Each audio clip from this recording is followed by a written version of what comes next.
El trabajo que les presento tiene como título Alerta martiana acerca del imperialismo, su confirmación en el proceso independentista cubano. ¿Qué nos alertó Martí acerca del imperialismo?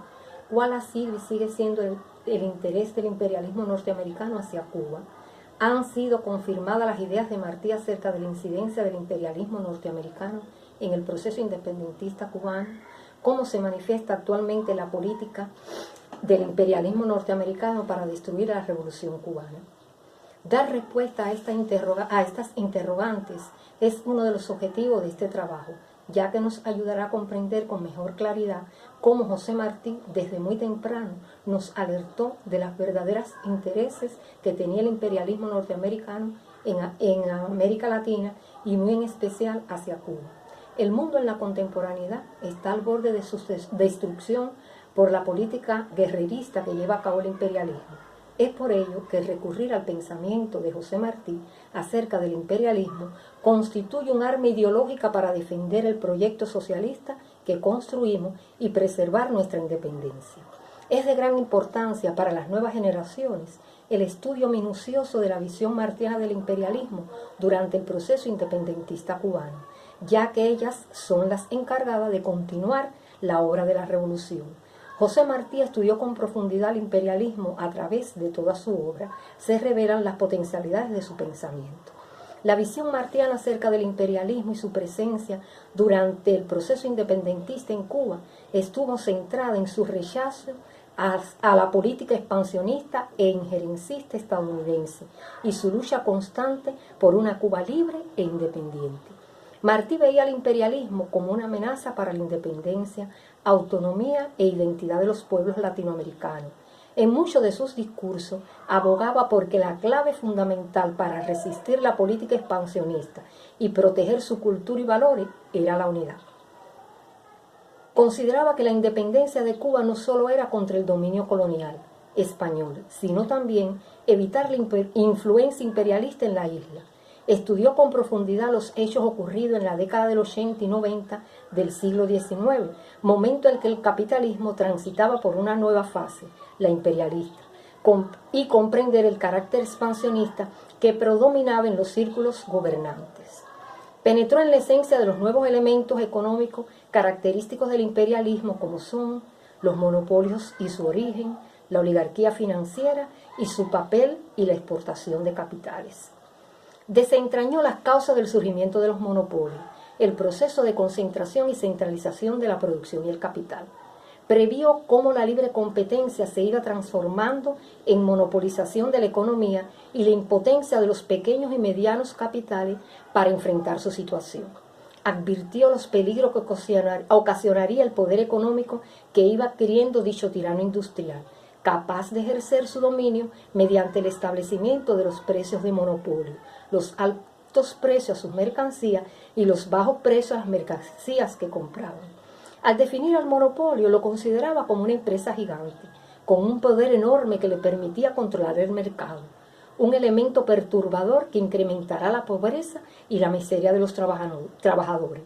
Penetró en la naturaleza de la oligarquía financiera, analizando el papel que la misma iba desempeñando en la vida económica y política del naciente imperialismo y en especial en la política doméstica.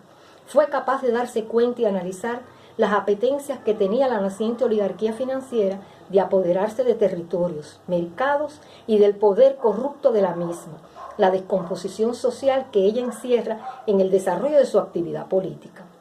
En sus estudios acerca de la sociedad norteamericana, comprendió el nuevo fenómeno que se desarrollaba en la época del imperialismo, la exportación de capitales, y el objetivo que la misma perseguía respecto a nuestra América. Se da cuenta de la interrelación que existía entre los monopolios y la oligarquía financiera, y los esfuerzos de ésta por hallar fuera de sus fronteras nuevos mercados, áreas de influencia y mano de obra barata. Todo ello dentro de los marcos de las nuevas relaciones internacionales que se estaban gestando. Al analizar la visión martiana acerca del imperialismo durante el proceso independentista en Cuba, nos damos cuenta que es un tema que se relaciona con sus concepciones acerca de la soberanía, la identidad nacional y la lucha por la libertad. Para Martí, el imperialismo era una forma de opresión que negaba la independencia, la libertad y soberanía de los pueblos, Con respecto a la soberanía y libertad, expresaba que no solo significaba liberarse del dominio colonial español, sino también impedir que el dominio cayera sobre otra potencia extranjera, ejemplo, Estados Unidos. El imperialismo amenazaba la identidad de los pueblos. Es por ello que Martí abogaba por una identidad que se construyera sobre valores como la justicia, la igualdad y la solidaridad. El imperialismo amenazaba esta identidad al imponer valores que no se corresponden con la realidad cubana. A pesar de realizar una crítica al imperialismo norteamericano, promovió la idea de la solidaridad entre los pueblos latinoamericanos y caribeños. Para él, la unidad de las naciones de Hispanoamérica era muy importante para frenar la política expansionista del imperialismo. Antes de adentrarnos de cómo se comportaron las administraciones de Estados Unidos durante el proceso independentista cubano, no se puede dejar de hacer referencia a que recién constituidos los Estados Unidos en la segunda mitad del siglo XVIII se puso de manifiesto su creciente vocación por la expansión, lo que sirvió para justificar su actuación en América y fundamentalmente hacia Cuba. Esto lo demuestra lo expresado en la doctrina del derecho natural. Sus ideas hegemónicas se perciben en el ambicioso nombre dado a esa nación Estados Unidos de América. Ningún país en el hemisferio ha intentado monopolizar el nombre del continente.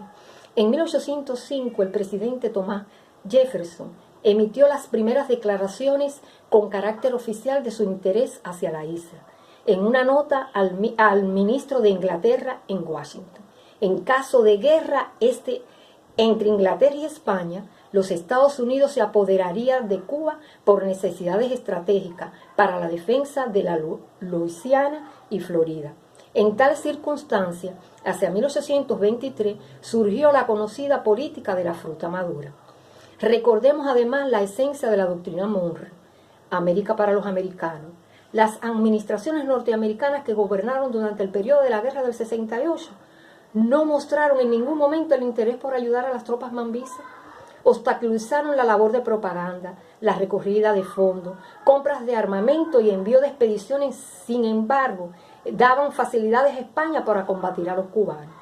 El Ejecutivo norteamericano desacreditaba la Revolución cubana. Se oponían a que se hiciera un gobierno en la manigua. Amenazaban con deportar a los cubanos emigrados que luchaban por Cuba y llevaron represalia contra los propios cubanos norteamericanos que cooperaron con la independencia. Durante el gobierno de Ulises, de 1869 a 1877, el secretario de Estado fue el personaje más hostil contra la independencia de Cuba. Apoyaron a España llevando a cabo espionaje a las actividades que desarrollaron los revolucionarios en el exterior. Todas las informaciones le hacían llegar a Madrid. Además, se negaron a vender armas a los insurrectos. Para implantar sus planes hacia finales de la década de 1880, es publicado en el periodo de Manufacture de Filadelfia un escrito titulado Queremos a Cuba, donde se califica a los cubanos de perezosos, incapaces, inmorales, afeminados, al cual Martí ofreció digna respuesta y puso en evidencia sus aspiraciones hegemónicas. Un ejemplo es lo que precisó en Vindicación de Cuba. Como se manifiesta la política injerencista de Estados Unidos hacia la Revolución cubana en la contemporaneidad. En pleno siglo XXI, Estados Unidos no ha cesado de su política injerencista hacia la Revolución cubana. Ha tomado nuevos matices, la guerra no convencional. Cuba es blanco de los objetivos de esa guerra virtual en el marco del nuevo escenario en que se desarrolla el proceso revolucionario cubano. En esta circunstancia, Estados Unidos despliega contra Cuba una bien diseñada campaña de desmontaje cultural, tomando a la historia como primer objetivo, cuyo primer fin es introducir en los jóvenes cubanos gérmenes de duda y desconfianza en la dirección de la revolución, su liderazgo histórico y la pureza del proceso revolucionario. El financiamiento a grupúsculos contrarrevolucionarios.